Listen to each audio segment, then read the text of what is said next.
Urutonde rwakozwe na Business Insider rwa 2025 rwashyize umujyi wa Kigali ku mwanya wa gatatu muri Afurika ndetse no ku mwanya wa 180 ku isi, aho gukodesha inzu bihenze cyane. Ariyo mpamvu abashoramari bakomeje kuyoboka isoko ryo kubaka inzu zo gutuza abantu benshi. Uyu munsi tugiye kuvuga kuri umwe muri iyo mishinga, ariyo uw'inzu ndende ifite ubudasa ya Eden Apartment igiye kubakanwa udushya twinshi muri Kigali. Twibutse ko hageze kuri sentence wamuyero kugezaho update ku mishinga minini y'ubwubatsi. Niba aribwo bwa mbere uhageze cyangwa utarakora subscribe, uyikanzeho ntacyo byagutwara, kandi wakanda no kuri like, nta kibazo kirimo. Umushinga wa Eden Apartment ugiye kubakwa mu Kiyovu, ahahoze hitwa mu Kiyovu cy'abakene. Ikibanza kiri iruhande neza rwa Onomo Hotel, dore ko imirimo irimo gukorwa niyo gutegura ikibanza. Nubwo inyigo z'umushinga zatangiye muri kwa kabiri muri 2025, washyizwe ahagaragara ku itariki 16 z'ukwa 12 mu mwaka 2025. Umushinga nibwo washyizwe ahagaragara muri Onomo Hotel, n'ubundi hegereye iki kibanza kigiye kubakwamo ino nyubako yujuje ubudasa. Kuko byatangajwe ko iyi nyubako ari imwe mu zindi ndende ziri kubakwa mu mujyi wa Kigali, dore ko ino nyubako izaba ifite amagorofa agera kuri 18 idashizemo basement ebyiri ndetse na ground floor, ku gasozi kitegeye umujyi neza wa Kigali, aho ureba imisozi yaba ari hakurya za Kacyiru, hakurya cy'imihurura ndetse n'igishanga cya Rugenge rw'Intare. Hano hari gushyirwamo ikiyaga gitoya cy'igihangano cyangwa se icyo twakwita icyuzi. Ahangaha hahoze ishuri rya Colombier, dore ko ryakuweho. Wa hose uba witegeye ureba amahumbezi, udashyizemo n'igice kindi cyo hirya no hino. Ahangaha mu mujyi n'ubundi hari kubakwa, hari guhindurwa ndetse n'ikiyovu haruguru. Izi nyubako ziri mu mushinga wa Eden Apartment zikomora izina ku busitani bwa Eden bizwi muri Bibiliya, bitewe n'uburyo umushinga wahanzwe, uburyo abahanga mu guhanga inyubako bawuteguye, dore ko bakurikije amahame ya green building. Ibi ngibi ari ibijyanye n'uburyo bwo kurengera ibidukikije mu nyubako, aho bakwa inyubako zirengera ibidukikije hitawe mu buryo butandukanye, yaba guhera mu kubaka ibikoresho bikoreshwamo, kuzamura kugeza inzu itangiye gukoreshwa cyangwa se gukoreshwa. Ibi ngibi hari video twabisobanuyemo icyo izi ntambwe cyangwa se izi steps zo kubaka green building kugira ngo inzu yitwa green building ibyo igomba kubikurikije. Hari ibyiciro bitandukanye byose birebwaho kugira ngo umushinga cyangwa se inyubako ibe yakwitwa ko irengera ibidukikije cyangwa se yashyirwa muri kategori zirengera ibidukikije. Iyi rero nayo n'indi nyubako izaba iri muri kategori ya green building, kugira ngo ifate izina cyangwa se bahe izina rya Eden. Nuko nkuko mubibona ku bishushanyo, izaba ifite ubusitani kuva hasi mu mpande zose, ku mabariko, hejuru kuri top roof, hose hazaba hari ahantu hari ubusitani, harimo ibiti bitandukanye biha ubwiza, ariko nanone bifasha abayirimo guhumeka umwuka mwiza, kugaragaza isura nziza, ku buryo aho uzaba wicaye hose, kuri bariko, yaba ari kuri swimming pool, hose uzaba uhumeka umwuka mwiza. Biyongerera cyangwa se biha agaciro rya zina rya Eden. Mu guhanga ubwiza bw'ino nzu ya Eden Apartment byajyanishijwe n'agasozi n'ubuhaname bw'aka gasozi iherereyeho. Uburyo yagitekerezwa mu guhanga mu kubaka amafro, byose byanishijwe n'aka gasozi, byongera ubwiza bwayo. Ubwo bwiza bwayo rero buzaba bubitsemo amapartment cyangwa se inzu zo guturamo zitandukanye ziri mu byiciro bigera kuri 4, aribyo tugiye kuvugaho nona.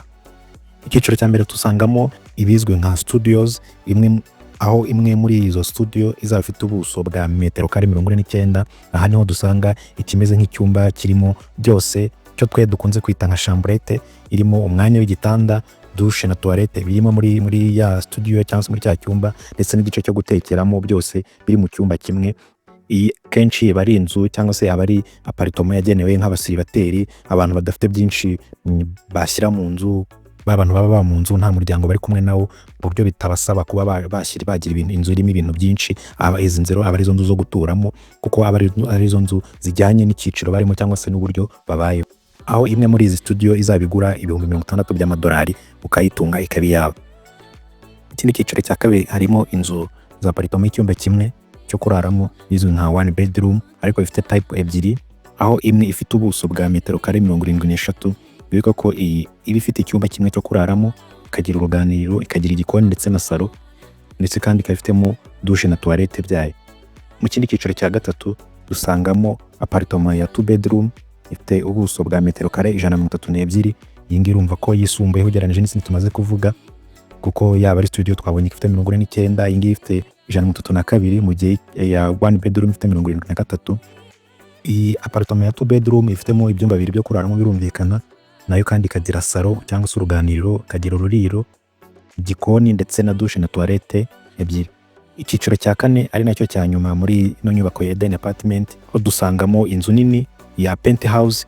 Iyi ni aparitoma ziri hejuru kuri rooftop, aho hari inzu nini zifite ubuso bwa metero kare 165. Urumva ko iruta za zindi zose twamaze kuvuga hejuru, kuko iyi ngiyi ifite terrasse iriho jardin nini, ifite igikari ku buryo uyituyemo aba afite ahantu hanini ho gukoresha ibintu bitandukanye, yaba ari ukuba yagira aho kwakira abantu bicaye hanze ameze twakwita nko mu gikari.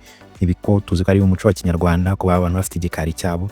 Noneho ko ikirenze kuri ibyo ko bari hejuru cyangwa se inzu iri hejuru ariyo iri hejuru isumba izindi zose, abayiriho bazaba babasha kuba bareba ubwiza bw'umujyi wa Kigali mu mpande zose, muri angere zose, aho abo ureba ushaka kureba hose, kandi nta rusaku kuko iri hejuru, ndetse uhumeka n'umwuka mwiza, wakira urumuri ruri nateri, byose bikugeraho mu buryo bworoshye kuruta izindi, kuko izindi zo bizajya bikenera kuba wajya kuri bariko, mu gihe ngiyo noneho iyo ni hejuru wakira umwuka nta kintu kimwe kigukingirije.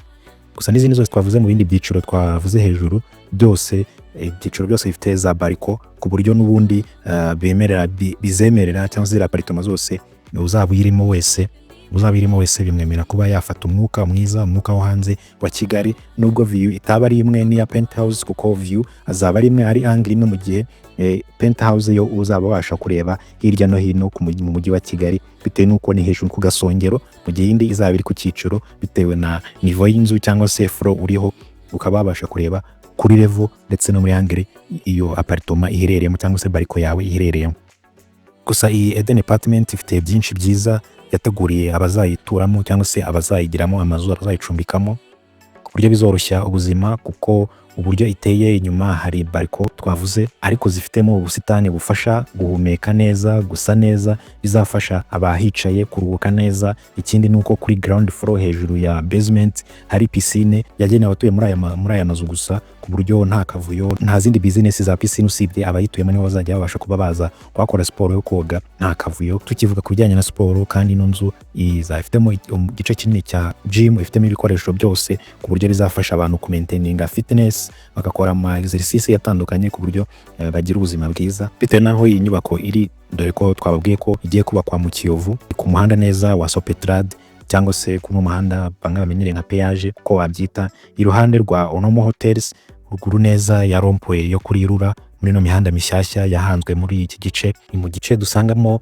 ibibanza bitandukanye bigiye kuzamurwamo inyubako nyinshi zitandukanye, ndetse kandi hari zamaze kuhagera nk'uko twabivuze, yaba ari Onomo Hotel, yaba ari ino nzu nshyashya ya Rura, yaba ari M Hotel muri iyo quartier, ndetse yaba n'izindi ziri haruguru kuri RSSB n'izindi zitandukanye. Wareba haruguru mu Kiyovu ubona ko ari quartier n'ubundi irimo ibikorwa bifatika, iri mu mujyi neza rwagati, ahantu neza uba witegeye umujyi, twakwita ko ari umujyi rwagati, kuba ureba hakurya imisozi ya za Kacyiru, Kimihurura, ureba ikiyaga Gihangano kiri kubakwa hano hasi mu gishanga cya Rugenge rw'Intare, ku buryo aho washaka kujya hose serivisi zose wakenera bitakugora kuba wahagera, yaba ari kugenda n'amaguru, yaba ari imodoka, byose ni hafi, ko iherereye neza mu mujyi rwagati ahantu hitegeye. Nuko twabiberetse imirimo yo kubaka iracyari mu gutangira, icyari mu gutunganya ikibanza, ariko update zo tuzakomeza tuzibagezaho.